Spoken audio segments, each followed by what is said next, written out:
Rukayya, ƙarfafa zuciya a halin kunci yana taimaka zuciya samun salama. Ba wa damuwa gurin zama a cikin zuciya na iya taimakawa wajen rasa wasu abubuwa masu muhimmanci a lafiya da rayuwar gaba ɗaya. So ina fata za ki ƙarfafa zuciyarki a wannan halin da kike ciki.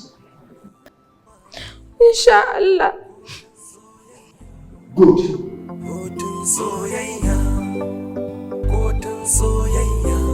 Rukayya, me ya haɗe ki da wannan mutum? Soyayya.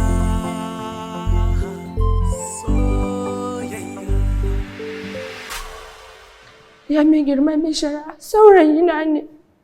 Yaya aka yi kuka haɗu da shi?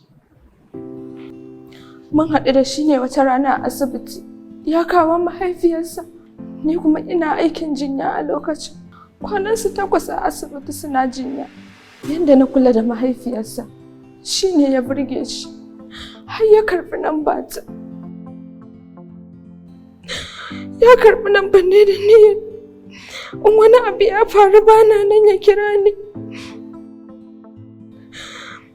Wannan shi ne farkon haɗuwarmu. To, amma yaya aka yi wannan tamu ta juya ta koma soyayya? Tun lokacin da na ga yadda ya damu da mahaifiyarsa, yake ta ɗawainiya da ita. Ya ajiye komai, saɓanin sauran maza da aikinsu ya fi mahaifiyarsu da 'yan uwansu muhimmanci. Shi ne na ji wannan ɗabi'a tasa ta burge ni. Bayan ya karɓi lambata, muna gaisawa da shi a chat. Ina ba shi shawarwari game da ciwon mahaifiyarsa.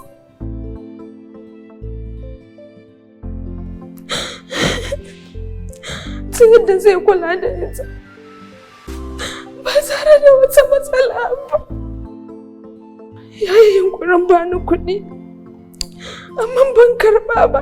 Na ce masa na gode. Daga nan muka fara zumunci.